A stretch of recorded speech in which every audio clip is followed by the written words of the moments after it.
ಚುನಾವಣೆ ಇನ್ನೂ ಬರಲಿಲ್ಲ. ಇದು ಅದಕ್ಕಿಂತಲೂ 5-6 ತಿಂಗಳು ಮುಂಚೆ ಆಗಿರುವಂಥ ವಿಚಾರಗಳು. ಈ ಎರಡು ವ್ಯಕ್ತಿಗಳಿಗೆ ಆಗಿರುವಂಥದ್ದು ಅನ್ಯಾಯ ಬೇರೆ ವಿಚಾರ.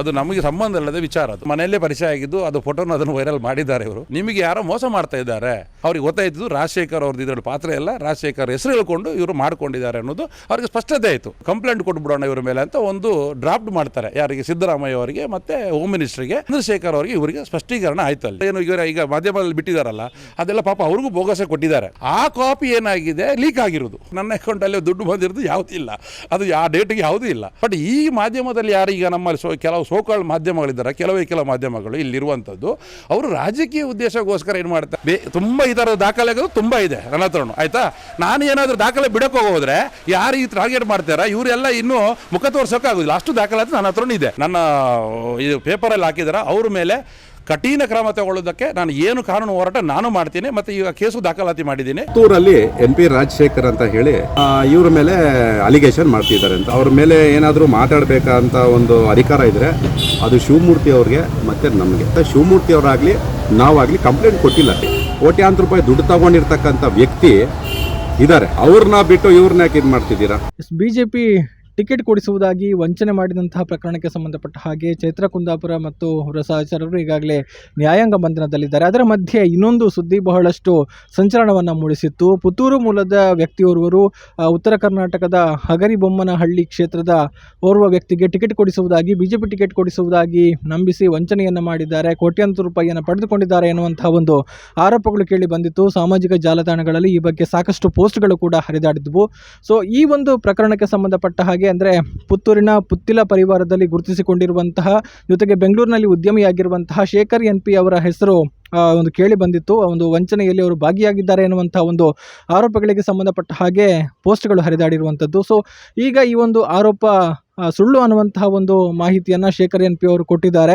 ಅಂದರೆ ಒಂದು ವೈಯಕ್ತಿಕವಾಗಿ ತೇಜೋವಧೆ ಮಾಡುವಂತಹ ಉದ್ದೇಶದಿಂದ ಈ ರೀತಿಯ ಒಂದು ಸುಳ್ಳು ಸುದ್ದಿಗಳನ್ನು ಹಬ್ಬಿಸಲಾಗಿದೆ, ಈ ರೀತಿಯ ವದಂತಿಗಳನ್ನು ಹಬ್ಬಿಸಲಾಗಿದೆ ಎನ್ನುವಂತಹ ಒಂದು ಮಾಹಿತಿಯನ್ನು ಕೊಟ್ಟಿರುವಂಥದ್ದು. ಮಾತ್ರ ಅಲ್ಲ, ಈ ಬಗ್ಗೆ ಸುಳ್ಳು ಸುದ್ದಿ ಹಬ್ಬಿಸಿರುವಂತಹ ಮಾಧ್ಯಮಗಳ ವಿರುದ್ಧ ಈಗಾಗಲೇ ಅವರು ಪ್ರಕರಣವನ್ನು ಕೂಡ, ಅಂದರೆ ದೂರನ್ನು ಕೂಡ ಕೊಟ್ಟಿದ್ದಾರೆ ಅನ್ನುವಂಥದ್ದು. ಸೊ ಹಾಗಿದ್ದಾಗ ಏನಿದು ಪ್ರಕರಣ, ಇದರಲ್ಲಿ ಇವರ ಒಂದು ಹೆಸರು ಕೇಳಿ ಬರೋದಕ್ಕೆ ಕಾರಣ ಏನು, ಆ ದುಡ್ಡು ಕೊಟ್ಟು ವಂಚನೆಗೆ ಒಳಗಾದಂತಹ ವ್ಯಕ್ತಿಯ ಜೊತೆಗೆ ಇವರಿಗೆ ಸಂಬಂಧ ಇರೋದು ಹೌದಾ ಅನ್ನುವಂಥದ್ದನ್ನು ಕೂಡ ಈಗ ನಾವು ಕೇಳಬೇಕು. ಸೊ ಈಗ ಎಲ್ಲದರ ಬಗ್ಗೆ ನಮ್ಮ ಜೊತೆಗೆ ಮಾತನಾಡೋದಕ್ಕೆ ಶೇಖರ್ NP ಅವರಿದ್ದಾರೆ. ಅವರು ಏನು ಹೇಳ್ತಾರೆ ಈ ಒಂದು ಪ್ರಕರಣಕ್ಕೆ ಸಂಬಂಧಪಟ್ಟ ಹಾಗೆ, ಅವರು ಕೊಡುವಂತಹ ಸ್ಪಷ್ಟೀಕರಣ ಏನು ಅನ್ನುವಂಥದ್ದನ್ನು ಈಗ ಕೇಳೋಣ. ಹೇಳಿ ಸರ್, ಏನಿದೆ ನಿಮ್ಮ ಮೇಲೆ ಬಂದಿರುವಂಥ ಆರೋಪ?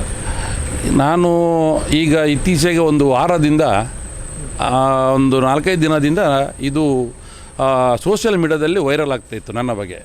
ಈ ರಾಜಶೇಖರ್ ಅವರು ಯಾರೋ ಒಬ್ಬ ಅಭ್ಯರ್ಥಿಗೆ ಹತ್ರ ದುಡ್ಡು ತಗೊಂಡಿದ್ದಾರೆ, ಅಭ್ಯರ್ಥಿಗೆ ಟಿಕೆಟ್ ಕೊಡಿಸೇನೆ ಅಂತ ಒಂದು ಇದರಲ್ಲಿ ಬರೋಕ್ಕೆ ಸ್ಟಾರ್ಟ್ ಆಯಿತು. ಆದರೆ ಇದರ ವಿಚಾರಣೆ ಬೇರೆ, ಇದು ಸತ್ಯ ವಿಚಾರ ಯಾರೋ ಗೊತ್ತಿಲ್ಲ. ಇದರಲ್ಲಿ ನನ್ನ ಯಾವ ಪಾತ್ರನೂ ಇಲ್ಲ. ಇದು ವಿಚಾರ ಏನಾಯಿತು ಅಂತ ಹೇಳಿದರೆ, ಆ ಶಿವಮೂರ್ತಿ ಅನ್ನುವಂಥ ಅಭ್ಯರ್ಥಿಯ ಹೆಸರಾಗಿರ್ಬೋದು, ಮತ್ತು ಆ ಚಂದ್ರಶೇಖರ್ ಅಂತ ಇದ್ದಾರಲ್ಲ ವ್ಯಕ್ತಿಗಳು, ಈ ಎರಡು ವ್ಯಕ್ತಿಗಳಿಗೆ ಆಗಿರುವಂಥದ್ದು ಅನ್ಯಾಯ ಬೇರೆ ವಿಚಾರ.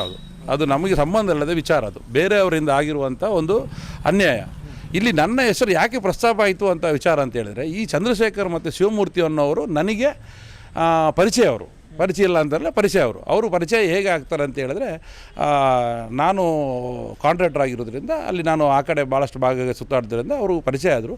ಆಗ ಅವ್ರನ್ನ ನನ್ನ ಪರಿಚಯ ಮಾಡಿದ್ದು, ಅವ್ರ ಮನೆಯಲ್ಲೇ ಪರಿಚಯ ಆಗಿದ್ದು, ಅದು ಫೋಟೋನ ಅದನ್ನು ವೈರಲ್ ಮಾಡಿದ್ದಾರೆ ಇವರು. ಅದು ಅವ್ರ ಮನೆಯಲ್ಲೇ ಪರಿಚಯ ಆಗ ಅವರು ಅವರನ್ನು 2 ಜನ ವ್ಯಕ್ತಿಗಳು ಪರಿಚಯ ಕರ್ಕೊಂಡು ಹೋಗ್ತಾರೆ, ಅವ್ರನ್ನ ಮನೆಗೆ ಕರ್ಕೊಂಡು ಹೋಗ್ತಾರೆ. ಮನೆಗೆ ಕರ್ಕೊಂಡೋಗಿ ಅವರು ಏನು ಮಾಡ್ತಾರೆ, ಇಂಥದ ಇವರು ಶಿವಮೂರ್ತಿ ಅಂತ ಬರ್ತಾರೆ, ನಾವು ಪರಿಚಯ ಮಾಡಿಕೊಂಡು ಅವ್ರ ಮನೆಯಲ್ಲಿ ಅವತ್ತು ಊಟ ಎಲ್ಲ ರೆಡಿ ಮಾಡಿದ್ರು, ನಾವು ಊಟ ಮಾಡಿದ್ವಿ. ಆಗ ಅವರು ಈ ಟಿಕೆಟ್ ಪ್ರಸ್ತಾಪ ವಿಷಯ ಎಲ್ಲ ಮಾತಾಡ್ತಿದ್ರು. ಮಾತಾಡುವ ಈ 2 ವ್ಯಕ್ತಿಗಳು ಯಾರು ನಮ್ಮನ್ನು ಕರ್ಕೊಂಡು ಹೋದ್ರ, ಆ ವ್ಯಕ್ತಿಗಳು ಮಾತಾಡಿದರು, ಇವರು ನನ್ನ ಹತ್ರ ಮಾತಾಡಿದರು. ನಂತರ ನನಗೂ ಅವ್ರಿಗೂ ಸಂಪರ್ಕ ಇದ್ದಿದ್ದು ಹೌದು, ಅವ್ರಿಗೂ ನನಗೂ ಸಂಪರ್ಕ ಇತ್ತು. ಏನಾಯಿತು, ಆ ನಂತರ ನಾನು ಬಂದಿದ್ದೀನಿ. ಆ ನಂತರ ಅವ್ರ ಮನೆಯಿಂದ ನಾನು ಮಾಮೂಲಿ ನನ್ನ ಬಾಡಿಗೆ ನಾನು ಬಂದಿದ್ದೀನಿ.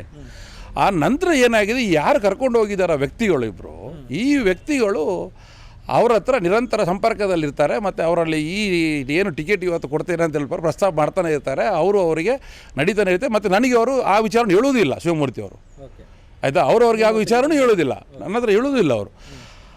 ಆಗ ನನಗೆ ಮತ್ತೆ ಭಾಳಷ್ಟು ದಿನ ನಂತರ ಶಿವಮೂರ್ತಿ ಅವರು ಕಾಲ್ ಮಾಡ್ತಾರೆ, ಹೀಗೆ ಸರ್ ಹೀಗೆ ಅದು ಟಿಕೆಟು ಈ ಥರ ಈಗ ನಿಮ್ಮ ಹೆಸರು ಹೇಳಿದ್ರು ಅಂತ ಹೇಳ್ತಿದ್ದಾರೆ. ಅದು ಏನೋ ವಿಚಾರಗಳು ಬಂತು, ದುಡ್ಡಿನ ವಿಚಾರಗಳೆಲ್ಲ. ಆಗ ನಾನು ಶಿವಮೂರ್ತಿ ಅವರಿಗೆ ಕಾಲ್ ಮಾಡ್ತೇನೆ, ನೀವು ಬನ್ನಿ ಬೆಂಗಳೂರಿಗೆ ಸರಿ ಮಾತಾಡಬೇಕು ಅಂತ ಬನ್ನಿ ಅಂತ ಕರೆದೆ. ಬೆಂಗಳೂರಿಗೆ ನಾನು ಕರೆದಾಗ ಯಾರು ಈ ಇಬ್ಬರು ವ್ಯಕ್ತಿಗಳಿದ್ರೆ ಅವರು ಇದ್ದರು ಜೊತೆಗೆ. ನಾನು ಅವತ್ತು ಅವರ ಮುಂದಿನೇ ಹೇಳಿದೆ, ನಿಮಗೆ ಯಾರೋ ಮೋಸ ಮಾಡ್ತಾ ಇದ್ದಾರೆ, ನೀವು ಯಾಕೋ ನಿಮ್ಮ ಹೋಗೋ ರೂಟ್ ಸರಿ ಕಾಣ್ತಿಲ್ಲ ನನಗೆ ಅಂತ ಹೇಳಿದಾಗ ಅವರು ಆ ತಕ್ಷಣ ಹುಷಾರಾಗ್ತಾರೆ.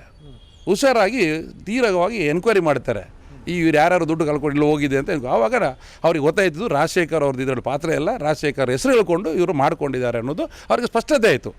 ಆ ಮಧ್ಯೆ ಏನಾಯಿತು ಅಂತ ಹೇಳಿದ್ರೆ, ಈ ಚಂದ್ರಶೇಖರ್ ಅವ್ರು ಏನು ಮಾಡಿದರು, ಪಾಪ ಇವ್ರು ಚಂದ್ರಶೇಖರ್ ಅವ್ರಿಗೆ ಹೇಳಿದರು ಈ ಥರ ನನಗೆ ಅನ್ಯಾಯ ಆಗ್ತಿದೆ ಅಂತ. ಇವ್ರು ಚಂದ್ರಶೇಖರ್ ಹೇಳಿದರು. ಚಂದ್ರಶೇಖರ್ ಬಂದು ಒಬ್ಬ ಸಂಘಟನಾ ಹೋರಾಟಗಾರರು, ಅವರು ನನಗೂ ಪರಿಚಯ ಆಗಿದ್ದಾರೆ. ಅವರಿಗೆ ಇವರು ಹೇಳಿರ್ತಾರೆ ಏನಂತ, ಈ ವಿಚಾರಗಳು ನಡೆದಿರೋದೆಲ್ಲ ಅವರಿಗೆ ಇದನ್ನು ಹೇಳ್ತಾರೆ. ಆಗ ಚಂದ್ರಶೇಖರ್ ಅವ್ರು ಏನು ಮಾಡ್ತಾರೆ, ಹಾಗಾದರೆ ನಾನು ಒಂದು ಕೆಲಸ ಮಾಡುವ, ಒಂದು ಕಂಪ್ಲೇಂಟ್ ಕೊಟ್ಬಿಡೋಣ ಇವ್ರ ಮೇಲೆ ಅಂತ ಒಂದು ಡ್ರಾಫ್ಟ್ ಮಾಡ್ತಾರೆ. ಯಾರಿಗೆ, ಸಿದ್ದರಾಮಯ್ಯ ಅವರಿಗೆ ಮತ್ತು ಹೋಮ್ ಮಿನಿಸ್ಟ್ರಿಗೆ ಮತ್ತು ಇವರಿಗೆಲ್ಲ ಒಂದು ಡ್ರಾಫ್ಟ್ ರೆಡಿ ಮಾಡ್ತಾರೆ. ಡ್ರಾಫ್ಟ್ ರೆಡಿ ಮಾಡಿ ಚಂದ್ರಶೇಖರ್ ಅವರಿಗೆ ಪಾಪ ಅವ್ರಿಗೂ ಗೊತ್ತಿರಲಿಲ್ಲ, ಈ ವಿಚಾರ ನಿಜವಾದ ವಿಚಾರ ಗೊತ್ತಿಲ್ಲ. ಚಂದ್ರಶೇಖರ್ ಅವರು ನನಗೆ ಫೋನ್ ಮಾಡಿದ್ರು, ಈ ಥರ ಕಳಿಸಿದ್ರು. ಪಾಪ ಅವ್ರು ಕಂಪ್ಲೇಂಟ್ ಮಾಡಲಿರಲ್ಲ, ಕಳಿಸಿದ್ರು. ಸರ್ ಹೀಗೆ ನಿಮ್ಮ ಮೇಲೇನು ಈ ಥರ ಅವ್ರ ನಿಮ್ಮ ಹೆಸರು ಹೇಳಿದ್ದಾರೆ ಅವರು, ಹಾಗಾಗಿ ನಿಮ್ಮ ಮೇಲೂ ಇದು ಆರೋಪ ಬರ್ತಾ ಇದೆ, ಇದು ಏನು ಸರ್ ಅಂತ ಹೇಳಿ. ಆಗ ನಾನು ಚಂದ್ರಶೇಖರ್ ಶಿವಮೂರ್ತಿ ಅವರನ್ನು ಕರೆಸ್ದೆ ಬೆಂಗಳೂರಿಗೆ. ನಾನು ಕೇಳಿದೆ, ಮಾತಾಡಿದೆ, ನೀವು ನನಗೆ ದುಡ್ಡು ಕೊಟ್ಟಿದ್ದೀರಾ, ನೀವು ನನ್ನ ಹತ್ರ ವ್ಯವಹಾರ ಮಾಡಿದ್ದೀರಾ? ಇಲ್ಲ. ಮತ್ತೆ ನೀವು ಮಾಡಿದ ವ್ಯವಹಾರಗಳು ಬೇರೆ, ನಾನು ನಿಮ್ಮ ಹತ್ರ ಯಾವತ್ತಾದ್ರು ಹೇಳಿದ್ದೇನಾ? ಇಲ್ಲ ಅಂತ ಚಂದ್ರಶೇಖರ್ ಅವರಿಗೆ ಇವರಿಗೆ ಸ್ಪಷ್ಟೀಕರಣ ಆಯಿತು ಅಲ್ಲಿ. ಮತ್ತು ದಾಖಲಾತಿಗಳೇನು ಈಗ ಮಾಧ್ಯಮದಲ್ಲಿ ಬಿಟ್ಟಿದ್ದಾರಲ್ಲ, ಅದೆಲ್ಲ ಪಾಪ ಅವ್ರಿಗೂ ಬೋಗಸೆ ಕೊಟ್ಟಿದ್ದಾರೆ. ಅವರು ತಪ್ಪಲ್ಲ, ಯಾರು ಇವರು ಸೃಷ್ಟಿ ಮಾಡಿ ಕೊಟ್ಟಿದ್ದಾರೆ ಅದೆಲ್ಲ ಬೋಗಸೆ ಕೊಟ್ಟಿದ್ದು. ಅದೆಲ್ಲ ನಾನು ಅವ್ರಿಗೆ ಕ್ಲಿಯರೆನ್ಸ್ ಕೊಟ್ಟಿದ್ದೇನೆ. ಯಾಕಂದ್ರೆ ನನ್ನ ಅಕೌಂಟಲ್ಲಿ ದುಡ್ಡು ಬಂದಿರೋದು ಯಾವುದೂ ಇಲ್ಲ, ಅದು ಆ ಡೇಟಿಗೆ ಯಾವುದೂ ಇಲ್ಲ ಅದರಲ್ಲಿ. ಅದು ಅವ್ರಿಗೆ ಕ್ಲಿಯರೆನ್ಸ್ ಕೊಟ್ಟಿದ್ದೇನೆ. ಅವರು ಅದನ್ನು ಆವಾಗ ಮನವರಿಕೆ ಮಾಡಿಕೊಂಡ್ರು. ಯಾರು, ಚಂದ್ರಶೇಖರ್ ಮತ್ತು ಶಿವಮೂರ್ತಿ ಅವರು ಮನವರಿಕೆ ಮಾಡಿಕೊಂಡ್ರು. ಕಡೆಗೆ ನಾನೇ ಅವ್ರಿಗೆ ಹೆಲ್ಪ್ ಮಾಡ್ತೀನಿ. ಹೇಗೆ ಹೆಲ್ಪ್ ಮಾಡ್ತೀನಿ ಅಂದರೆ, ನಿಮಗೆ ಅನ್ಯಾಯ ಆಗಿದ್ದು ನಾನು ಬಿಡುವುದಿಲ್ಲ, ಅದು ಹೇಗೆ ಮಾಡಿದ್ರು ಅನ್ಯಾಯ, ನೀವು ಒಂದು ಕೆಲಸ ಮಾಡಿ ಕಂಪ್ಲೇಂಟ್ ಕೊಡಿ ಅಂತ ನಾನು ಹೇಳಿದೆ. ಇವರು ಆ್ಯಕ್ಚುಲಿ ಈ ಬರೆದಿರೋದಂಥ ಡ್ರಾಫ್ಟ್ ಇದೆಯಲ್ಲ, ಅದನ್ನು ಕಂಪ್ಲೇಂಟ್ ಕೊಡಲಿಲ್ಲ ಅವರು ಪ್ರೆಸ್ ಮೀಟಿಗೆ ಮತ್ತು ಇದಕ್ಕೆ ಮಾಡೋಕ್ಕೆ ಅಂತ ಅದನ್ನು ಹೋಗಿದ್ರು. ಆಗ ನನ್ನನ್ನು ಸಂಪರ್ಕ ಮಾಡಿದ ಅವ್ರಿಗೆ ನಿಜ ವಿಷಯಗಳು ಗೊತ್ತಾಯಿತು. ಇದು ನಡೆದಿರೋದು ರಾಜಶೇಖರ್ ಅವ್ರದ್ದು ಇದರಲ್ಲಿ ಇನ್ನೂ ಇಲ್ಲ ಅಂತ ಅವ್ರಿಗೆ ಗೊತ್ತಾದ ಮೇಲೆ ಅವರು ಕಂಪ್ಲೇಂಟ್ ಕೊಡಲಿಲ್ಲ. ಆ ಕಾಪಿ ಏನಾಗಿದೆ, ಲೀಕ್ ಆಗಿರೋದು. ಯಾವುದು ಕಂಪ್ಲೇಂಟ್ ಕೊಟ್ಟದಲ್ಲದು, ಅವರು ಡ್ರಾಫ್ಟ್ ಮಾಡಿದ್ದು. ಹೀಗೆ ಒಂದು ಕಂಪ್ಲೇಂಟ್ ಕೊಡೋದಕ್ಕೆ 4-5 ಡ್ರಾಫ್ಟ್ ಮಾಡಿ ಇಟ್ಟಿದ್ದಾರೆ. ಅದು ಲೀಕ್ ಆಗಿದೆ.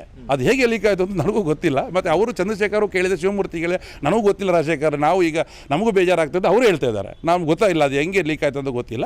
ಆ ಲೀಕ್ ಆಗಿದ್ದ ವಿಷಯನ ಇವರೆಲ್ಲ ಇಲ್ಲಿ ಕೂರ್ಕೊಂಡು ಕಂಪ್ಲೇಂಟ್ ಆಗಿದೆ ಇವ್ರ ಮೇಲೆ ಕಂಪ್ಲೇಂಟ್ ಆಗಿದೆ ಅಂತ ಹೇಳ್ಬಿಟ್ಟು ಸುದ್ದಿ ಮಾಡ್ತಾ ಇದ್ದಾರೆ. ಬಟ್ ಅವರು ಅದಕ್ಕೆ ಸ್ವತಃ ಶಿವಮೂರ್ತಿಯವರು ಮತ್ತು ಯಾರು ಈ ದುಡ್ಡು ಕಳ್ಕೊಂಡಿದ್ದಾರೆ ಚಂದ್ರಶೇಖರ್ ಇಬ್ಬರು ಸ್ಪಷ್ಟೀಕರಣ ಕೊಟ್ಟಿದ್ದಾರೆ. ರಾಜಶೇಖರ್ ನಮಗೆ ಖಂಡಿತ ಅವ್ರ ಮೇಲೆ ನಾವು ಕಂಪ್ಲೇಂಟು ಮಾಡಲಿಲ್ಲ, ಅವ್ರ ಮೇಲೆ ನಾವು ಯಾವ ಎಲಿಗೇಷನು ಮಾಡಿಲ್ಲ. ಮತ್ತು ಅವ್ರಿಗೂ ಶಿವಮೂರ್ತಿ ಅವ್ರಿಗೆ ಏನಾದರೂ ವ್ಯವಹಾರಗಳಿದ್ರು ಅದು ಅವರು ಕ್ಲಿಯರ್ ಮಾಡ್ಕೊಂಡಿದ್ದಾರೆ, ಅದಕ್ಕೆ ಸಂಬಂಧ ಇಲ್ಲ. ಇವರು ಟಿಕೆಟ್ ವಿಷಯದಲ್ಲಿ ವಂಚನೆ ಆಗಿದ್ದು ಬೇರೆ ವ್ಯಕ್ತಿಗಳಿಂದ. ಸೊ ಅದನ್ನು ಅವರು ಸ್ಪಷ್ಟೀಕರಣ ಕೊಟ್ಟಿದ್ದಾರೆ. ಇದು ನಮ್ಮದು ಯಾವುದೂ ಇದರಲ್ಲಿ ಪಾತ್ರಗಳಿಲ್ಲ ಅನ್ನೋದು ಸ್ಪಷ್ಟೀಕರಣ ಅವರು ಕೊಟ್ಟಿದ್ದಾರೆ. ಮತ್ತು ನಿನ್ನೆ ಅವರು ಒಂದು ಇವತ್ತು ವೀಡಿಯೋ ಮಾಡಿ ಕಳಿಸಿದ್ದಾರೆ. ಬಟ್ ಈ ಮಾಧ್ಯಮದಲ್ಲಿ ಯಾರು ಈಗ ನಮ್ಮಲ್ಲಿ ಕೆಲವು ಸೋಕಾಳ್ ಮಾಧ್ಯಮಗಳಿದ್ದಾರೆ, ಕೆಲವು ಮಾಧ್ಯಮಗಳು ಇಲ್ಲಿರುವಂಥದ್ದು, ಅವರು ರಾಜಕೀಯ ಉದ್ದೇಶಕ್ಕೋಸ್ಕರ ಏನು ಮಾಡ್ತಾರೆ, ಈ ಅರುಣ್ ಪುತ್ತಿಲ ಜೊತೆ ನಾನು ಯಾವಾಗ ಅಗ್ರೆಸಿವ್ ಆಗಿ ಕೆಲಸ ಮಾಡಿದ್ವೋ ಆಗ ಇವರಿಗೆ ನನ್ನ ಮೇಲೆ ಒಂದು ಕಣ್ಣಿತ್ತು. ಇವರನ್ನು ಹೇಗಾದರೂ ಮಾಡಿ ಒಂದು ಮಲಗಿಸಬೇಕು ಅನ್ನೋದೊಂದು, ಅಥವಾ ಇವ್ರನ್ನ ಒಂದು ನಿಲ್ಲಿಸಬೇಕು. ಯಾಕಂದರೆ ಅರುಣ್ ಪುತ್ತಿಲ ಅವರಿಗೆ ನಾನು ನಿರಂತರ ಬೆಂಬಲ ಮಾಡಿದ್ದೇನೆ ಮತ್ತು ನನ್ನ ಎಲ್ಲ ಪ್ರಯತ್ನಗಳನ್ನು ಅವರಿಗೆ ಮಾಡಿ ಅವ್ರ ಕೆಲಸ ಮಾಡಿದ್ದ ಒಂದು ಉದ್ದೇಶ. ಮತ್ತು ಅರುಣ್ ಪುತ್ತಿಲ ಅವರಿಗೆ ಇದು ಕಪ್ಪು ಚಿಕ್ಕ ತರಬೇಕು, ಮುಂದೆ ಬರುವಂಥ ಲೋಕಸಭಾ ಚುನಾವಣೆ ಇರ್ಬೋದು, ಯಾವುದೋ ಒಂದು ವಿಚಾರದಲ್ಲಿ ಮತ್ತೆ ಇವರೇನಾದರೂ ಎದ್ದೇಳ್ತಾರೆ ಅನ್ನೋದು ಈ ಕೆಲವು ಪಕ್ಷದವರಿಗೆ ಇಲ್ಲಿಗೆ ಈಗ ಟೆನ್ಷನ್ ಸ್ಟಾರ್ಟ್ ಆಗಿಬಿಟ್ಟಿದೆ. ಅದೇ ಹಾಗಾಗಿ ಈಗ ಯಾರ್ಯಾರು ಅರುಣ್ ಪುತ್ತಿಲ ಜೊತೆ ಸಿಗ್ತಾರೆ, ಯಾರು ಇರ್ತಾರೆ, ಅವ್ರನ್ನೆಲ್ಲ ಇವ್ರುಗಳದ್ದು ಟಾರ್ಗೆಟ್ ಮಾಡುವಂಥದ್ದೇ ಒಂದು ಉದ್ದೇಶ. ಹಾಗೆ ನನಗೆ ಇದರಲ್ಲಿ ಯಾವ ಭಯನಿಲ್ಲ ಮತ್ತು ನನಗೆ ಯಾವ ಇದರಲ್ಲಿ ಟೆನ್ಷನ್ನು ತಗೊಳ್ತಾ ಇಲ್ಲ. ನಾನು ಇದರಲ್ಲಿ ವೆರಿ ಕ್ಲಿಯರ್ ಆಗಿದ್ದೀನಿ. ಯಾಕೆಂದರೆ ನಾನು ಎಷ್ಟೋ ಸಲ ಇವರಿಗೆ ಶಿವಮೂರ್ತಿ ಅವರನ್ನು ಮತ್ತು ಇವ್ರನ್ನ ನಿರಂತರ ಸಂಪರ್ಕದಲ್ಲಿದ್ದಾರೆ. ಈಗ ನನಗೆ ದಿನಕ್ಕೆ ಅವರೇ ಸಾರಿ ಕೇಳ್ತಾ ಇದ್ದಾರೆ, ಸರ್ ಇಲ್ಲ ಸರ್ ನಾವು ಏನು ಹಿಂಗೆ ಆಗೋಯ್ತು, ನಮಗೂ ಬೇಜಾರಾಗ್ತದೆ ಅಂತ ಅವರೇ ಹೇಳ್ತಾ ಇದ್ದಾರೆ. ಸೊ ಅವರು ನನ್ನಲ್ಲಿ ಟಚ್ಚಲ್ಲಿದ್ದಾರೆ. ನಾನು ಅವ್ರಿಗೆ ಹೇಳಿದ್ದೇನೆ, ನೀವು ಕಂಪ್ಲೇಂಟ್ ಕೊಡಿ, ನಾನು ನಿಮಗೆ ಸಹಕಾರ ಮಾಡ್ತೀನಿ, ಏನಾಗಿದೆ ಅವ್ರಿಗೆ ನ್ಯಾಯ ಕೊಡಿಸೋಣ ಅಂತ ನಾನು ಹೇಳಿದ್ದೀನಿ. ಅದನ್ನು ಅವರು ಹೇಳಿದ್ದಾರೆ. ಸೊ ಇಷ್ಟೆಲ್ಲ ಆದಮೇಲೆ ಇವ್ರುಗಳ ಯಾವುದೋ ಒಂದು ಯಾರಲ್ಲ ಇವ್ರದ್ದೆಲ್ಲ ಹಣೆ ಬರ ಗೊತ್ತಿವಂತ ನನಗೆ ಬಿಡಿ ಇವ್ರು ಏನೇನಂತ ನಮ್ಗೆ ಗೊತ್ತಿದೆ, ಬಟ್ ನಮ್ಗೆ ಅದು ಬೇಡ, ನಾವು ಅದು ಹೋಗೋದಿಲ್ಲ ಆಯಿತಾ. ಇವ್ರದ್ದು ಸಾಕಷ್ಟಿದೆ, ನಮಗೂ ವೈರಲ್ ಮಾಡೋಕ್ಕೆ ಬರುತ್ತೆ ಆಯಿತಾ. ನಾನು ಅದನ್ನು ಮಾಡಲಿಲ್ಲ, ಯಾಕಂದರೆ ನಾವು ಇವತ್ತುವರೆಗೆ ಪುತ್ತೂರಲ್ಲಿ ಯಾವತ್ತು ನಾನು ಫ್ರಂಟಲ್ಲಿ ನಾನು ರಾಜಕೀಯ ಮಾಡಿದವನಲ್ಲ. ನನಗೆ ವೈರಲ್ ಮಾಡೋದಕ್ಕೆ ಒಂದು ದೊಡ್ಡ ವಿಷಯ ಅಲ್ಲ. ಇವರ ವೀಡಿಯೋಗಳು ನಮ್ಮ ಹತ್ರನೂ ಇದ್ದಾವೆ, ಆದರೆ ಬೇಡ. ಯಾಕಂತ ನಾನು ಮಾಡ್ತಾಯಿಲ್ಲ ಅಂತ ಹೇಳಿದರೆ ಅದು ನಮ್ಮ ಊರಲ್ಲಿ ನಾವು ಇರಿದುಕೊಂಡು ಮಾಡುವಂಥದ್ದು ವಿಚಾರಗಳಲ್ಲ ಅದು ಆಯಿತಾ. ಹಾಗಾಗಿ ನಾನು ಅವರಿಗೆ ಮಾಡಲಿಲ್ಲ. ಹಾಗಾಗಿ ಇವತ್ತು ನಾನು ಸ್ಪಷ್ಟವಾಗಿ ನಾನು ಸ್ಟೇಷನ್ಗೆ ಬಂದಿದ್ದೇನೆ. ನಾನು ಇನ್ಸ್ಪೆಕ್ಟ್ರಿಗೂ ಮಾತಾಡಿದ್ದೀನಿ, ಮತ್ತು ಇಲಾಖೆಗೂ ಮಾತಾಡಿದ್ದೀನಿ. ಇಲಾಖೆಯವ್ರಿಗೂ ಮಾತಾಡಿಬಿಟ್ಟು ನಾನು ಯಾರು ನನ್ನ ಈಗ ವೈರಲ್ ಮಾಡಿದಾರ, ನನ್ನ ಇದು ಪೇಪರಲ್ಲಿ ಹಾಕಿದಾರ, ಅವ್ರ ಮೇಲೆ ಕಠಿಣ ಕ್ರಮ ತಗೊಳ್ಳೋದಕ್ಕೆ ನಾನು ಏನು ಕಾನೂನು ಹೋರಾಟ ನಾನು ಮಾಡ್ತೀನಿ. ಮತ್ತು ಈಗ ಕೇಸು ದಾಖಲಾತಿ ಮಾಡಿದ್ದೀನಿ, ಮತ್ತು ಕಠಿಣವಾದ ಹೋರಾಟವನ್ನು ನಾನು ಮಾಡೋದಕ್ಕೆ ಸಿದ್ಧನಿದ್ದೇನೆ. ನಾನು ಯಾವುದೇ ಕಾರಣಕ್ಕೂ ಇವರನ್ನು ಬಿಡುವಂಥ ಪ್ರಶ್ನೆಯಿಲ್ಲ. ಇವರು ಇನ್ನು ಮುಂದೆ ಯಾರಿಗೂ ಪುತ್ತೂರಿಗೆ ಈ ಥರ ತೇಜೋವಧೆ ಮಾಡುವಂಥ ಕೆಲಸಗಳನ್ನು ಮಾಡಬಾರ್ದು. ಇದು ಏನೇ ಇದ್ದರೂ ಇವರು ಸ್ಪಷ್ಟ ಹೇಳಬೇಕು. ಇವರು ಏನು ಹೇಳ್ತಿರೋದೇ ಕಂಪ್ಲೇಂಟ್ ಆಗಿದೆ ಅಂತ ಹೇಳ್ತಾರೆ. ಯಾವುದೇ ಕಾರಣ ಕಂಪ್ಲೇಂಟ್ ಆಗಿಲ್ಲ, ಅದು ಡ್ರಾಫ್ಟು. ಆ ಡ್ರಾಫ್ಟ್ ಆದ ಮೇಲೆ ಈ ವಿಷಯಗಳು ಬಂದಿದ್ದು, ಆಗ ನನ್ನ ಗಮನಕ್ಕೆ ಬಂದಿದ್ದು ವಿಚಾರಗಳು.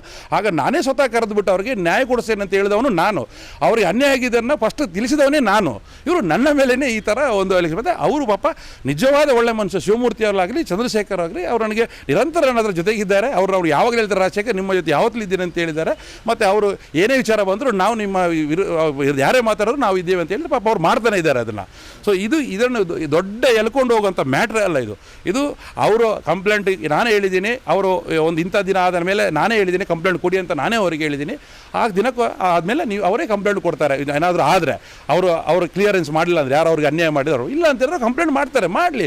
ಅವಾಗ ನನಗೆ ನನ್ನ ಕ್ಲಿಯರೆನ್ಸ್ ಆಲ್ರೆಡಿ ಕೊಟ್ಟಿದ್ದೀನಿ. ಅದು ನಾನು ಕಂಪ್ಲೇಂಟ್ ಈಗ ಕೊಟ್ಟಿದ್ದೀನಿ ಮಾಧ್ಯಮ ಮುಂದೆ. ನಾನು ಅವ್ರು ಯಾರು ನನ್ನ ತೇಜೋವಧೆ ಮಾಡೋಕ್ಕೆ ನೋಡಿದ್ದೀರಾ ಮಾಡಿದ್ದೀನಿ. ಮತ್ತು ಅರುಣ್ ಪುತ್ತಿಲ ಅವರ ವಿಚಾರ ಇದ್ದುಕೊಂಡು ಇವರು ಅರುಣ್ ಪುತ್ತಿಲ ಅವ್ರ ಜೊತೆ ಇದ್ದಾರೆ ಅಂತ ಹೇಳ್ಬಿಟ್ಟು ಇವರು ಟಾರ್ಗೆಟ್ ಮಾಡ್ತಾರೆ ಅಂದರೆ, ಮುಂದೆ ರಾಜಕೀಯವಾಗಿ ನನಗೂ ಗೊತ್ತಿದೆ ಯಾರನ್ನು ಈಗ ಟಾರ್ಗೆಟ್ ಮಾಡೋದು. ನನ್ನ ಹತ್ರನೂ ತುಂಬ ಈ ಥರದ ದಾಖಲೆಗಳು ತುಂಬ ಇದೆ ನನ್ನ ಹತ್ರನೂ ಆಯಿತಾ. ನಾನು ಏನಾದರೂ ದಾಖಲೆ ಬಿಡೋಕ್ಕೆ ಹೋಗೋದ್ರೆ ಯಾರು ಈ ಟಾರ್ಗೆಟ್ ಮಾಡ್ತಾರೆ ಇವರೆಲ್ಲ ಇನ್ನೂ ಮುಖ ತೋರ್ಸೋಕ್ಕಾಗೋದಿಲ್ಲ, ಅಷ್ಟು ದಾಖಲಾತಿ ನನ್ನ ಹತ್ರನೂ ಇದೆ. ಆದರೆ ನಾನು ಅದನ್ನು ಇವತ್ತವರೆಗೆ ಮಾಡಿಲ್ಲ, ಬೇಡ ಅಂತ ನಾನು ಸುಮ್ಮನೆ ಇದ್ದೀನಿ. ಇದು ರಾಜಕೀಯ ಜಿದ್ದೆ ಬೇಡ, ಇದನ್ನು ಇವರು ನಿಲ್ಲಿಸಿದರೆ ಒಳ್ಳೆಯದು. ಇಲ್ಲ ಅಂತ ಹೇಳಿದ್ರೆ ಮುಂದೆ ನಾನು ಅದೇ ಥರ ಉತ್ತರ ಕೊಡಬೇಕಾಗತ್ತೆ ಎಲ್ಲ ಥರದಕ್ಕೂ. ಈಗ ನೀವು ಅವರ ಕಾಂಟ್ಯಾಕ್ಟ್ ಅಂದರೆ ನೀವು ಅವರನ್ನು ಭೇಟಿ ಮಾಡಿದ್ದು ಅಂದರೆ ಇಲ್ಲಿ ಟಿಕೆಟ್ ಹೆಸರಲ್ಲಿ ವಂಚನೆ ಆಗಿರೋದು ಹೌದು. ಎಷ್ಟು ಟೈಮ್ ಆಯಿತು ಚುನಾವಣೆಗೆ? ಎಷ್ಟು ಟೈಮ್ ಹಿಂದೆ ಮತ್ತು ಈ ಪ್ರೊಸೆಸ್ಗಳನ್ನು ಎಷ್ಟು ಟೈಮ್? ಇಲ್ಲ, ಇದು ಚುನಾವಣೆ ವಿಚಾರ ಅಂತ ಹೇಳೋಕೆ, ಯಾಕಂದ್ರೆ ಭಾಳಷ್ಟು ಚುನಾವಣೆ ಇನ್ನೂ ಬರಲಿಲ್ಲ. ಇದು ಅದಕ್ಕಿಂತಲೂ 5-6 ತಿಂಗಳು ಮುಂಚೆ ಆಗಿರುವಂಥ ವಿಚಾರಗಳು ಆಯಿತಾ. ಅದರಲ್ಲಿ ಅವ್ರದ್ದು ಬೇರೆ ಬೇರೆ ವಿಚಾರಗಳು ಇದೆ, ವ್ಯವಹಾರಗಳೆಲ್ಲ ಆಯಿತಾ. ನನಗೆ ಅದು ಪರ್ಸನಲ್ ಗೊತ್ತಿಲ್ಲ, ಯಾಕಂದ್ರೆ ನನಗಿಂತ ಮುಂಚಿನ ಅವರವರಿಗೆ ಪರಿಚಯ ಇರುವವರು. ಸೊ ಅವ್ರದ್ದು ಏನೇನೋ ವಿಚಾರ ವ್ಯವಹಾರಗಳಿದ್ದಾವೆ ಆಯಿತಾ. ಹಾಗಾಗಿ ನನಗೆ ಅವರವರೊಳಗೆ ಏನೇನು ವ್ಯವಹಾರಗಳು ನಡೀತಿದೆ ಅನ್ನೋದು ನನಗೂ ಸ್ಪಷ್ಟತೆ ಇಲ್ಲ, ಯಾಕೆ ನನಗೆ ಗೊತ್ತಿಲ್ಲ. ನಾನು ಸ್ಪಷ್ಟತೆ ಇಲ್ಲದೆ ನಾನು ಹೇಗಿಲ್ಲ, ಅದು ಅವ್ರಿಗೆ ಬಿಟ್ಟಂಥ ವಿಚಾರಗಳು. ಅವ್ರು ಏನೇನು ವ್ಯವಹಾರ ಮಾಡ್ಕೊಂಡಿದ್ದಾರೆ ಗೊತ್ತಿಲ್ಲ. ಹಾಗಾಗಿ ಅವರು ಪಾಪ ನಾಳೆ ಶಿವಮೂರ್ತಿ ತೊಂದರೆ ಆಗಬಾರ್ದು ಅನ್ನೋ ದೃಷ್ಟಿಯಲ್ಲಿ ಚಂದ್ರಶೇಖರ್ ಅವರು ಸಮೇತ ಯಾರು ಕಂಪ್ಲೇಂಟ್ ಬರೆದಿದ್ದಾರೆ ಅವರು ಪಾಪ ಇಲ್ಲ ಸರ್ ಅವ್ರಿಗೆ ನ್ಯಾಯ ಕೊಡೋಣ ಅಂತ ನನ್ನ ಹತ್ರ ಹೇಳಿದ್ದಾರೆ. ಆಯ್ತು, ಅವ್ರಿಗೊಂದು ನ್ಯಾಯ ಒಂದು ಕ್ಲಿಯರ್ ಮಾಡ್ಕೊಂಡಂದ್ರೆ ನಾನು ಹೇಳಿದ್ದೀನಿ. ಅದು ಬಿಟ್ಟರೆ ಇದರಲ್ಲಿ ಎಂಥ ವಿಚಾರನೂ ಇಲ್ಲ ಆಯಿತಾ. ಇಲ್ಲ BJP ರಾಜ್ಯಾಧ್ಯಕ್ಷರು ಅವರೇ ಹೋಗಿದ್ದು, ಅದು ಫೋಟೋನು ಇದೆ ಆಯಿತಾ, ಚಂದ್ರಶೇಖರ್ ಫೋಟೋನು ಇದೆ. ಬಟ್ ಈಗ ನೋಡಿ, ಅವರು ಅಲ್ಲಿ ಹೋಗಿದ್ದೆ ಅಂದರೆ ಅವರು ನಮಗೆ ಟಿಕೆಟ್ ಕೊಡಿ ಅನ್ನೋ ಉದ್ದೇಶಕ್ಕೆ ಹೋಗಿದ್ದಾರೆ. ಅದು ಬಿಟ್ಟರೆ ಅಲ್ಲಿ ಏನು ವಿಷಯ ಇಲ್ಲ, ಅದು ಕಾಮನ್. ಎಲ್ಲರೂ ಹೋಗೋದೊಂದು ಭೇಟಿ ಮಾಡ್ತಾರೆ, ಮಾಡಿದ್ದಾರೆ ಅವರು. ಅದು ಸುಮ್ಮನೆ ಇವರು ರಾಜ್ಯಾಧ್ಯಕ್ಷರ ಹೆಸರು ತರೋದು, ರಾಜ್ಯಾಧ್ಯಕ್ಷರ ಹೆಸರೇ ಇಲ್ಲ ಅಲ್ಲಿ. ಇವ್ರು ಯಾರು ಯಾವನ ಹೇಳಿದೆ ಅಂತ ರಾಜ್ಯಾಧ್ಯಕ್ಷ ಗೊತ್ತು, ಅವರು ಗೊತ್ತು ಅಂತ ಹೇಳಿದ್ದಾನೆ. ಅದನ್ನು ಇವರು ಇದ್ರ ಬರೆದಿದ್ದಾರೆ. ರಾಜ್ಯಾಧ್ಯಕ್ಷರು ಪಾಪ ಇದರಲ್ಲಿ ಅವರ ವಿಚಾರಣೆ ಇಲ್ಲ ಇದರಲ್ಲಿ. ಯಾವುದೇ ಕಾರಣಕ್ಕೂ ಅವರ ವಿಚಾರ ಬರೋ ಪ್ರಶ್ನೆ ಇಲ್ಲ ಇದರಲ್ಲಿ. ನಾನು ನಾಳೆ ದಿವಸ ರಾಜ್ಯಾಧ್ಯಕ್ಷರನ್ನು ಮಾತಾಡಿ ಯಾರೇ ಕೇಳೋದು ನನ್ನ ಹತ್ರ ಕ್ಲಿಯರೆನ್ಸ್ ಇದೆ, ಅದು ಸ್ಪಷ್ಟೀಕರಣ ಇದೆ. ಸೊ ನನಗೆ ಅದು ಯಾವ ವಿಚಾರದಲ್ಲೂ ನಮಗೆ ಭಯನೂ ಇಲ್ಲ, ಮತ್ತು ನಾನು ಭಯ ಪಡೋನು ಅಲ್ಲ. ನಾನು ಇವ್ರು ಯಾರು ನಮ್ಮನ್ನು ತೇಜೋಜಯ ಮಾಡ್ತಾರೆ ಅವ್ರನ್ನ ಏನು ಮಾಡಬೇಕು ಅನ್ನೋದು ನಮಗೂ ಚೆನ್ನಾಗಿ ಗೊತ್ತಿದೆ. ರಾಜ್ಯಕ್ಕೆ ಹೌದು ಮನೆಯಲ್ಲಿ ಅದನ್ನೇ ಫೋಟೋನ ಇವರು ವೈರಲ್ ಮಾಡಿದ್ದಾರೆ. ಆ ನಂತರ ನಾನೇ ಅವ್ರನ್ನ ಕರೆದು ಬಿಟ್ಟು ಈ ವಿಚಾರಗಳನ್ನು ಹೇಳಿದ್ದು, ಹೀಗೆ ನಿಮಗೆ ಅನ್ಯಾಯ ಆಗ್ತಾ ಇದೆ, ನೀವು ಹುಷಾರಾಗಿರಿ, ಎಲ್ಲ ಒಂದು ಕಡೆ ಆಗ್ತದೆ, ನಾನೇ ಅದನ್ನು ಎಚ್ಚರಿಸಿದ್ದು. ಆಮೇಲೆ ಅಲ್ಲ, ಅನ್ಯಾಯ ಮಾಡಿದಾರೆ ಅಂತದ್ದು ನನಗೆ ಖಂಡಿತವಾಗಿ, ಯಾಕೆಂದರೆ ಅವರು ಏನು ಮಾತಾಡ್ಕೊಂಡಿದ್ದಾರೆ ಗೊತ್ತಿಲ್ಲ. ನಾನೀಗ ಅವರ ಹೆಸರು ಹೇಳಿಬಿಟ್ರೆ ಅವ್ರಿಗೆ ನಾಳೆ ತೊಂದರೆ ಆಗೋದು ಬೇಡ ನಾನು ಹೇಳ್ತೇ ಇಲ್ಲ. ಅದು ಅವರು ಗೊತ್ತು ಬಿಡಿ, ಅವರ ಬ್ಯಾಕ್ಗ್ರೌಂಡ್ ಅವ್ರು ಅಂಥವ್ರೆ ಅಂತ ನಮಗೆ ಆಮೇಲೆ ಗೊತ್ತು. ಬಟ್ ಆದರೆ ನಾನು ಯಾಕೆಂದರೆ ನಾನು ಇದರಲ್ಲಿ ಕಂಪ್ಲೇಂಟ್ದಾರನೂ ಅಲ್ಲ, ಮತ್ತು ನಾನು ಅದರ ಪಾತ್ರಧಾರಿನೂ ಅಲ್ಲ. ಹಾಗಾಗಿ ನಾನು ಅವರ ಹೆಸರು ಎತ್ತಿಬಿಟ್ಟು ನಾಳೆ ಅವ್ರಿಗೆ ತೊಂದರೆ ಆಗ್ಬಾರಪ್ಪ, ಅವರು ಏನು ಮಾತಾಡ್ಕೊಂಡಿದ್ದಾರೆ ಗೊತ್ತಿಲ್ಲ, ಅದು ಅವರು ಮಾಡ್ಕೊತಾರೆ, ಅದು ಅವ್ರಿಗೆ ಬಿಟ್ಟಿದ್ದು ವಿಚಾರ ಆಯಿತಾ. ಹಾಗಾಗಿ ನಾನು ಅದನ್ನು ಅವ್ರಿಗೆ ಪ್ರಸ್ತಾವ ಮಾಡೋದಕ್ಕೂ ಹೋಗೋದಿಲ್ಲ, ಯಾಕಂದ್ರೆ ಅವರ ವಿಚಾರಗಳದು ಆಯ್ತಾಯ್ತಾ. ಇವಾಗ ಚಂದ್ರಶೇಖರ್ ನನಗೆ ಪಾಪ ಸ್ಪಷ್ಟವಾಗಿ ಹೇಳಿದ್ದಾರೆ ಅವರು ಕೂಡ. ಏನಂತ ರಾಜಶೇಖರನ ನಾವು 10ನೇ ತಾರೀಕುವರೆಗೆ ವೈಟ್ ಕಾಯೋಣ, ಅವರು ಏನಾದ್ರೊಳಗೆ ಬಂದು ನಮ್ಮನ್ನು ಏನಾದರೂ ವ್ಯವಹಾರ ಅದು ಅವ್ರು ಬಂದು ಕೇಳು ತಪ್ಪಾಯಿತು ಹಿಂಗಾಯ್ತು ಏನೋ ವ್ಯವಹಾರ ಮಾಡಿದೆ ಅಂತ ಕ್ಲಿಯರ್ ಮಾಡಿಕೊಂಡ್ರೆ ಬೇಡ, ಇಲ್ಲ ನಾವು ಸೇರಿ ಎಲ್ಲ ಸೇರಿ ಒಟ್ಟಿಗೆ ಕಂಪ್ಲೇಂಟ್ ಕೊಡೋಣ ಅಂತ ನಾವು ತೀರ್ಮಾನ ಮಾಡಿದ್ದೀವಿ. ಅದೇ ನೆಕ್ಸ್ಟ್ ಮಂತ್ 10ನೇ ತಾರೀಕು ಅಂತ ಹೇಳಿದ್ರೆ 10, 15, 20 ಅಂದರೆ ಅದೇ ಅದು ಅವರು ಅದರೊಳಗೆ ಅವ್ರವ್ರದ್ದು ಬೇರೆ ಬೇರೆ ಯಾವಾಗ ನಡೀತಿ ನನಗೆ ಗೊತ್ತಿಲ್ಲಲ್ಲ. ಹಾಗಾಗಿ ನಾನು ಅದನ್ನು ತೀವ್ರವಾಗಿ ಅದನ್ನು ಬಿಡಿಸಿ ಹೇಳೋಕ್ಕಾಗಲ್ಲ. ಯಾಕಂದ್ರೆ ನನಗಿಂತ ಮುಂಚೆ ಅವರೆಲ್ಲ ಪರಿಚಯ ಇರೋರು ಏನು ನನಗೆ ಗೊತ್ತಿಲ್ಲಲ್ಲ ಅದು. ಹಾಗಾಗಿ ಅದು 10 ತಾರೀಕು ಕೊಡ್ತಾರೆ, 20 ತಾರೀಕು ಅದು ನನಗೆ ಅದು ಗೊತ್ತಿಲ್ಲ ಅದ್ರ ಬಗ್ಗೆ. ಸೊ ಅವಂತೂ ನನ್ನಂತ ನಿರಂತರ ಸಂಪರ್ಕದಲ್ಲಿದ್ದಾರೆ. ಯಾರು ದುಡ್ಡು ಕಳ್ಕೊಂಡಿದ್ದಾರೆ, ಶಿವಮೂರ್ತಿ ಆಗಲಿ ಚಂದ್ರಶೇಖರ್ ಆಗಲಿ ನಾನು ನಿರಂತರ ನನ್ನ ಟಚ್ಚಲ್ಲಿದ್ದಾರೆ.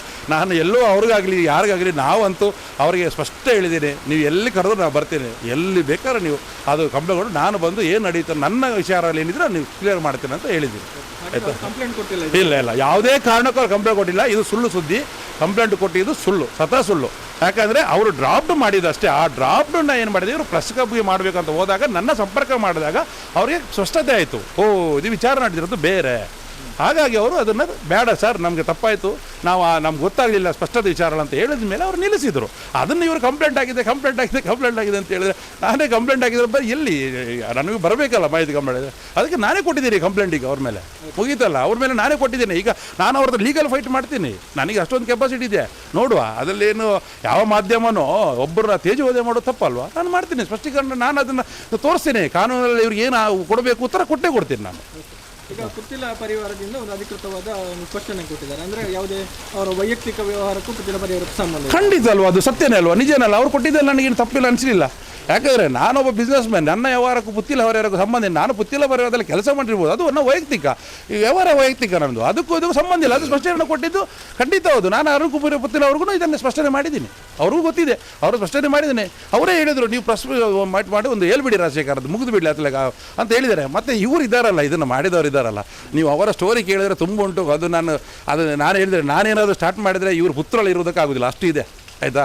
ಅದು ಬೇಡ, ಅದು ನಮ್ಗೆ ಯಾಕೆಂದರೆ ನಾವು ಊರಲ್ಲಿದ್ದು ಅದನ್ನು ಮಾಡಬಾರ್ದು ಅಂತ ಸುಮ್ಮನೆ ಇದ್ದೆ. ನನ್ನ ವಿಚಾರಕ್ಕೆ ಬಂದರೆ ನಾನು ಏನು ಇವ್ರಿಗೆ ಉತ್ತರ ಕೊಡಬೇಕು ಅದು ಕೊಡ್ತೀನಿ. ಆಯಿತಾ? ನಾನು ಎಲ್ಲ ಸಂಪರ್ಕ ಇದ್ದವನೇ, ಪಾರ್ಟಿಯಲ್ಲಿದ್ದವನು, ಎಲ್ಲ ಸಂಪರ್ಕ ನಾನು ಇದ್ದವನೇ. ಆಯಿತಾ? ನಾನು ಮಾಡೋಕ್ಕೆ ಹೋದರೆ ನನ್ನ ಹತ್ರ ತುಂಬ ಇದೆ ವಿಚಾರಗಳು ಇವ್ರುಗಳಿದ್ದ. ಆಯಿತಾ? ನಾನು ಆ ಥರ ತೇಜೋವಧೆ ಮಾಡೋ ನಂಗೆ ಅವಶ್ಯಕತೆ ನನಗಿಲ್ಲ. ಯಾಕಂದರೆ ನಮ್ಮ ಹತ್ರ ಎಲ್ಲರೂ ಚೆನ್ನಾಗಿದ್ದಾರೆ, ಬೇಡ ಅಂತ ಸುಮ್ಮನೆ ಇದ್ದೀನಿ ಅಷ್ಟೇ. ಆಯಿತಾ? ಇದಿಷ್ಟು ಶೇಖರ್ NP ಅವರು ಹೇಳ್ತಾ ಇರುವಂತಹ ಮಾತುಗಳಾದರೆ, ಇನ್ನು ಇದೇ ಒಂದು ಪ್ರಕರಣಕ್ಕೆ ಸಂಬಂಧಪಟ್ಟ ಹಾಗೆ ಇದರಲ್ಲಿ ಅವರ ಪಾತ್ರ ಇಲ್ಲ ಎನ್ನುವಂತಹ ಬಗ್ಗೆ ಬೆಂಗಳೂರಿನ ಸಾಮಾಜಿಕ ಹೋರಾಟಗಾರರು ಕೂಡ ಒಂದು ವಿಡಿಯೋವನ್ನು ಮಾಡಿದ್ದಾರೆ. ಅಂದರೆ ಈ ಒಂದು ಪ್ರಕರಣ ಏನಿದೆ, ಇದರಲ್ಲಿ ದುಡ್ಡು ಕಳ್ಕೊಂಡವರು ಏನಿದೆ ಅವರ ಜೊತೆಗೆ ಒಂದು ಒಡನಾಟವನ್ನು ಇಟ್ಟುಕೊಂಡವರು ಅಂತ ಹೇಳಲಾಗಿರುವಂತಹ ಚಂದ್ರಶೇಖರ್ ಎನ್ನುವಂಥವರು ಒಂದು ವಿಡಿಯೋವನ್ನು ಮಾಡಿದ್ದಾರೆ. ಅದರಲ್ಲಿ ಈ ಒಂದು ಪ್ರಕರಣಕ್ಕೆ ಸಂಬಂಧಪಟ್ಟ ಹಾಗೆ ಇವರ ಒಂದು ಪಾತ್ರ ಇಲ್ಲ, ಅಥವಾ ನಾವು ಯಾವುದೇ ರೀತಿಯ ದೂರನ್ನು ಇವರಿಗೆ ಕೊಟ್ಟಿಲ್ಲ ಅನ್ನುವಂಥ ಒಂದು ಮಾತನ್ನು ಅವರು ಹೇಳಿರುವಂಥದ್ದು. ಸೊ ಅವರು ವಿಡಿಯೋದಲ್ಲಿ ಏನು ಹೇಳಿದ್ದಾರೆ ಅನ್ನುವಂಥದ್ದನ್ನು ಕೂಡ ಈಗ ನೋಡೋಣ. ನಮಸ್ಕಾರ, ನನ್ನ ಹೆಸರು ಚಂದ್ರಶೇಖರ್ ಅಂತ ಹೇಳಿ, ಕನ್ನಡ ಪರ ಹೋರಾಟಗಾರ, ಬೆಂಗಳೂರಿಂದ. ಈಗ ನೋಡಿ, ಇಲ್ಲಿ ಪುತ್ತೂರಲ್ಲಿ NP ರಾಜಶೇಖರ್ ಅಂತ ಹೇಳಿ ಅವ್ರ ಮೇಲೆ ಪುತ್ತೂರಿನಲ್ಲಿ ಕೆಲವರು ಸಂಘಟನೆಗಳವರು ಮತ್ತು ಮಾಧ್ಯಮದವರೇನೋ ಅವ್ರ ಮೇಲೆ ಏನೋ ಈಗ ಶಿವಮೂರ್ತಿ ಅಂತ ಹೇಳಿ PWD ರಿಟೈರ್ಡ್ ಅವರು ಇಂಜಿನಿಯರು, ವಿಜಯನಗರ ಜಿಲ್ಲೆ, ಅವ್ರ ವಿಚಾರವಾಗಿ ಇವ್ರ ಮೇಲೆ ಅಲಿಗೇಷನ್ ಮಾಡ್ತಿದ್ದಾರೆ ಅಂತ ಗೊತ್ತಾಯಿತು. ಒಂದು NP ಶೇಖರ್ ಅವ್ರ ಮೇಲೆ ಏನಾದರೂ ಮಾತಾಡಬೇಕಂತ ಒಂದು ಅಧಿಕಾರ ಇದ್ದರೆ ಅದು ಶಿವಮೂರ್ತಿ ಅವ್ರಿಗೆ ಮತ್ತು ನಮಗೆ ಇರೋದು. ಈಗ ಈ ವಿಚಾರವಾಗಿ ನಾವು ಆಲ್ರೆಡಿ ಅವ್ರ ಹತ್ರ ಮಾತಾಡಿದ್ದೀವಿ. ಅದು ಏನೋ ಅವರು ಯಾರೋ ಇನ್ನಿಬ್ಬರು ವ್ಯಕ್ತಿಗಳು ಮಧ್ಯಸ್ಥಿಕೆ ವಹಿಸ್ಕೊಂಡಿದ್ರು, ಅವರೇ ಮೇಯ್ನು. ಅವರು ವಿಚಾರ ಬಿಟ್ಟು ಇವ್ರದ್ದೇನೋ ರಾಜಕೀಯ ಜಿದ್ದಾಜಿದ್ದಿ ಇರೋದ್ರಿಂದ ಅವರು ವ್ಯಕ್ತಿತ್ವನ ಹಾಳು ಮಾಡೋಕ್ಕೆ ಅವ್ರೇನೋ ಇದು ಮಾಡ್ತಿದ್ದಾರೆ. ಬಟ್ ನಾವೊಂದು ಹೇಳ್ತೀವಿ ನೋಡಿ, ಈಗ ಅವರು ಹಣ ಕಳ್ಕೊಂಡಿರ್ತಕ್ಕಂಥ ಶಿವಮೂರ್ತಿ ಅವರಾಗಲಿ ನಾವಾಗಲಿ ಕಂಪ್ಲೇಂಟ್ ಕೊಟ್ಟಿಲ್ಲ. ಯಾರಿಗೆ ಈಗ ಯಾರೋ ರೈ ಅಂತ ಮಾಡಿದರು ಒಬ್ಬರು, ಯಾರೋ ನಾವು BJP ಅವರು, ನಾವು ಪುತ್ತೂರಿನವರು ಅಂತ ಹೇಳಿ, ಆಮೇಲೆ ಯಾರೋ ಮಾಧ್ಯಮದವರು ಒಬ್ಬರು ಮಾಡಿದರು. ಬಟ್ ನಾವಿನ್ನ ಕಂಪ್ಲೇಂಟ್ ಕೊಟ್ಟಿಲ್ಲ. ಅದರ ಮೇಲೆ ನಾವು ಕೊಡೋವರೆಗೂ ಯಾರೂ ಏನು ತಗೊಳ್ಳೋ ಅಂಥ ಅಧಿಕಾರ ಯಾರಿಗೂ ಇಲ್ಲ. ಕಂಪ್ಲೇಂಟ್ ಕೊಟ್ಟ ಮೇಲೆ ನೀವು ತೊಗೊಬೇಕಾಗುತ್ತೆ. ನಾವು ಕೊಟ್ಟೇ ಇಲ್ವಲ್ಲ ಅವ್ರ ಮೇಲೆ, ಯಾಕೆ ಈ ರೀತಿ ಇದು ಮಾಡ್ತಿದ್ದೀರಾ? ಈಗ ಆ ವ್ಯಕ್ತಿಗೆ ನಾವು ಸ್ವಲ್ಪ ತೊಂದರೆ ಆಯಿತು ಅಂದ್ಕೊಳ್ಳಿ, ನಮ್ಮವ್ರಿಗೆ ನೀವು ಹಣ ಕೊಡ್ತೀರಾ? ಈಗ ನಮ್ಮವ್ರಿಗೆ ಹಣ ದುಡ್ಡು ಅವರು ಸೆಟ್ಲ್ ಮಾಡ್ತಿದ್ದಾರೆ. ಬಟ್ ಮುಖ್ಯವಾಗಿ ಕೋಟ್ಯಾಂತರ ರೂಪಾಯಿ ದುಡ್ಡು ತೊಗೊಂಡಿರ್ತಕ್ಕಂಥ ವ್ಯಕ್ತಿ ಇದ್ದಾರೆ. ನಿಮ್ಗೇನಿದ್ರೆ ಬನ್ನಿ, ನನಗೆ ಸಂಪರ್ಕ ಮಾಡಿ, ನಾನು ಹೇಳ್ತೀನಿ. ಆಯಿತಾ? ಇಬ್ಬರಿದ್ದಾರೆ, ಅವ್ರನ್ನ ಬಿಟ್ಟು ಇವ್ರನ್ನ ಯಾಕೆ ಇದು ಮಾಡ್ತಿದ್ದೀರಾ? ನಾವು ಕಂಪ್ಲೇಂಟ್ ಕೊಡ್ತೀವಿ, ಅಕಸ್ಮಾತ್ ನಮ್ಗೆ ನ್ಯಾಯ ಆಗಲಿಲ್ಲ ಅಂದರೆ ನಾವು ಬರ್ತೀವಿ. ಅದನ್ನು ಬಿಟ್ಟು ಒಬ್ಬ ವ್ಯಕ್ತಿಯ ಘನತೆಯನ್ನು ಹಾಳು ಮಾಡೋದು ಇದು ಸರಿಯಲ್ಲ. ಶಿವಮೂರ್ತಿಯವರಾಗಲಿ ನಾವಾಗಲಿ ಬಂದು ನಿಮ್ಮ ಹತ್ರ ಕಂಪ್ಲೇಂಟ್ ಕೊಟ್ಟರೆ ನೀವು ಚರ್ಯ ತೊಗೊಬೇಕು, ನ್ಯೂಸ್ ಮಾಡಬೇಕು.